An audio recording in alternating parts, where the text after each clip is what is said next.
एकतर त्या भागामध्ये ऊसाचं मोठं आंदोलन सुरू आहे.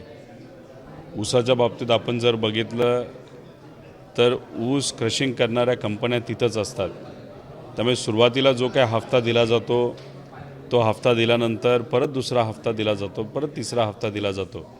तर अशी एक पूर्वीपासूनची प्रथा आहे. पण विषय एवढाच आहे की ऊसाचा मुद्दा हा महत्त्वाचा असला तरी सोयाबीनची आज परिस्थिती काय, आज कपाशीची परिस्थिती काय, जी कपाशी आज शेतकऱ्यांच्या शेतामध्ये आहे ती गुडघ्यापेक्षा उंच झालेली नाही. आणि मग उत्पादन एवढ्या मोठ्या प्रमाणात कमी होणार असेल आणि सरकारकडनं कुठलीही मदत जर मिळत नसेल तर त्या शेतकऱ्यांचं काय होणार आहे ह्याबद्दलसुद्धा चर्चा कुठं ना कुठेतरी झाली पाहिजे. त्यामुळे फळ उत्पादक शेतकऱ्यांची अडचणी आहेत, सोयाबीन उत्पादन शेतकऱ्यांच्या अडचणी आहेत, कपाशीच्या शेतकऱ्यांची अडचण आहे. आत्ता मी अमरावतीमध्ये आहे, इथं संत्र्यांचे काही शेतकरी भेटले, त्यांना वेगळ्या अडचणी आहेत. त्यामुळे ह्या सगळ्या अडचणी समजून घेण्यासाठी सरकारला कुठेही वेळ नाही हे जाणवतं इथं आल्यानंतर. त्यामुळे सरकारला जागं करण्याची खऱ्या अर्थाने वेळ आलेली आहे. आणि सामान्य लोकच आता येत्या काळामध्ये दिवाळी झाल्यानंतर मोठे मोर्चे असतील, आंदोलनं असतील, नाही तर यात्रा असतील, त्या माध्यमातून या झोपलेल्या सरकारला नाही तर झोपेचं सोंग घेणाऱ्या सरकारला उठवतील, एवढंच या ठिकाणी सांगतो. सोयाबीन आणि कापूससाठी राष्ट्रवादी काँग्रेस रस्त्यावर उतरणार नाही, या सगळ्या मुद्द्यांसाठी आम्ही रस्त्यावर उतरावंच लागेल. आणि आम्ही काय अनेक आमचे जे मित्रपक्ष आहेत ते सुद्धा उतरतील, सामान्य शेतकरीसुद्धा तिथं उतरतील. कारण परिस्थिती अतिशय हलाखीची.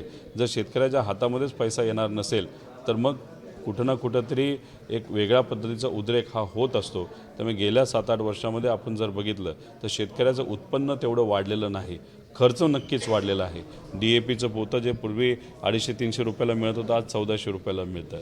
तसंच तुम्ही युरिया घ्यायला गेला तर तुम्हाला लिंकिंगमधून कितीतरी जास्त महाग इतर खतं तुम्हाला घ्यावी लागतात. पेट्रोल डिझेल वाढलेलं आहे, गॅस वाढलेला आहे. त्यामुळे शेतकऱ्याचं उत्पन्न तेवढंच राहिलं जे डबल होणार होतं आणि खर्च हा नक्कीच डबल झालेला आहे.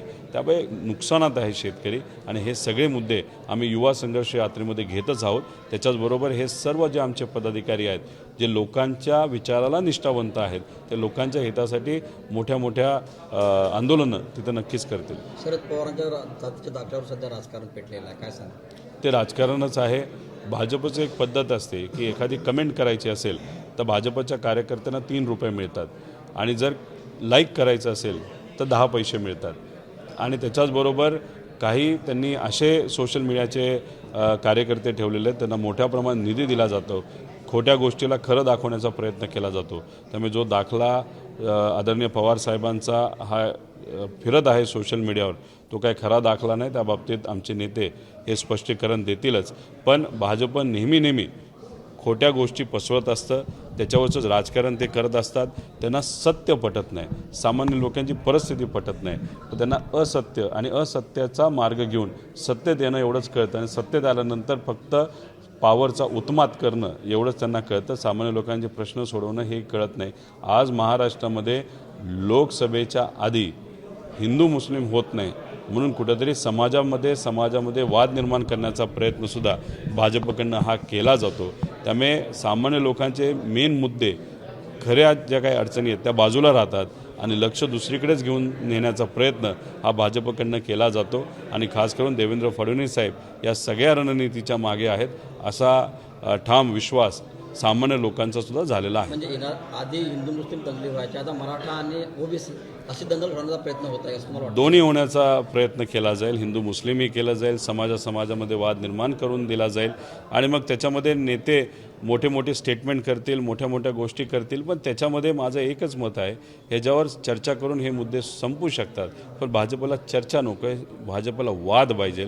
आणि हा वाद निर्माण केल्यानंतर मीडियापासून सामान्य लोकांचं लक्ष हे खऱ्या लोकांच्या अडचणीपासून दूर जाईल. आज विद्यार्थ्यांच्या अडचणी आहेत, नोकरीच्या अडचणी आहेत, शेतकऱ्यांच्या अडचणी आहेत, महिलांच्या अडचणी आहेत, शहरी भागातल्या वेगळ्या, ग्रामीण भागातल्या वेगळ्या, पण त्याच्यावर कोणी चर्चा करत नाही. आज हा नेता काय बोलला, तो नेता काय बोलला, याच्यावरच आपण चर्चा करतो. मग गरीब हा गरीबच राहतो, नेते हे फक्त नेतेच राहतात. ते त्यांची राजकीय पोळी भाजून घेतात, पण गरिबाचं कधीही भलं होत नाही. म्हणून नवीन आमदार म्हणून राजकारणामध्ये एक नवीन कार्यकर्ता आला म्हणून आणि आमच्या सगळ्यांचं मत आहे, आमच्या विचाराचं मत आहे शिवशाहू फुले आंबेडकरांच्या, की कुठल्याही परिस्थितीमध्ये सामान्य लोकांचे प्रश्न हातात घेऊन ते सोडवण्याचा विचार हा आपण केला पाहिजे. आरक्षण आणि हे मुद्दे एकत्रित बसून सोडवण्याचा प्रयत्न आपण तिथं केला पाहिजे. राजकारण हे फक्त आणि फक्त सामान्य लोकांच्या प्रश्नावर झालं पाहिजे. अजित पवार नाराज असल्याचं बोललं जात आहे, परत ते राष्ट्रवादीकडे परत येतील का? परत येतील नाही येतील हे खरं तर दादांचा आणि साहेबांचा विषय आहे. फक्त त्यांच्या चेहऱ्याकडे बघितल्यानंतर नक्कीच ते नाराज आहेत असं कुठंतरी जाणवतं, पण नाराजगी वेगळ्या वेगळ्या कारणावरनं असू शकते. भाजपची प्रथा अशी आहे की नेत्यांना दुसऱ्या पक्षातून आपल्याकडे आणायचं, खोट्या आश्वासनं तिथं द्यायची आणि ती आश्वासनं पूर्ण नाही करायची. एकदा भाजपबरोबर गेल्यानंतर लोकांचा पाठिंबा निघून जातो. त्यामुळे कुठं ना कुठंतरी मी जे पूर्वीपासून म्हणत आलेलो आहे, लोकनेता हा भाजपला कधी पटत नाही, न त्यांच्या पक्षातला पटतो, न बाहेरून आलेला लोकनेता पटत नाही. त्या लोकनेत्याची ताकद हळूहळू भाजप कमीच करते आणि तीच गोष्ट आदरणीय दादांच्या बाबतीत भाजपने केली असं आमचं सगळ्यांचं मत आहे. तसंच भाजपचे जे नेते होते, मुंडे साहेब असतील, पंकजाताई असतील, त्याच्याचबरोबर फुंडकर साहेब असतील, तावडे साहेब असतील, ह्यांनासुद्धा सुरुवातीला ताकद भाजपनेच कमी केली. खडसे साहेबांची सुद्धा परिस्थिती तुम्ही बघितली. तर हे सगळं भाजपची रणनीती आहे आणि ह्या सगळ्या गोष्टी आता तिथं त्यांच्या जवळ जाऊन जाणवल्या असतील, म्हणून कुठेतरी नाराजगी ही या नेत्यांमध्ये दिसायला लागलेली आहे. दादा, शेवटचा प्रश्न, राजू शेट्टी जे उसासाठी आंदोलन करत आहे त्याबद्दल तुम्ही काय सांगाल? आंदोलन योग्य आहे का? हे बघा कसं असतं की लोकांच्या मनामध्ये, शेतकऱ्यांच्या मनामध्ये ज्या गोष्टी आहेत त्या कुठंतरी एखादा नेता पुढे घेऊन जात असतो. रेट हा जास्त मिळाला पाहिजे, नक्कीच शेतकऱ्याच्या भल्यासाठी आहे, पण त्याच्यामुळे संस्था कुठली अडचणीत नाही आली पाहिजे हे सुद्धा बघितलं पाहिजे. आणि ही चर्चा होत असताना एकत्रित बसून मार्ग हा निघू शकतो, कारण शेवटी कारखाना पळून जात नाही. कारखानाची फॅक्टरी तिथंच असते, कारखान्याची मशीन तिथं असते, मॅनेजमेंट तिथंच असते आणि मग त्याच्यामध्ये चर्चा होऊन नंतर दुसरा हप्ता, तिसरा हप्ता हे कारखाने देतच असतात जर त्यांना परवडत असतं.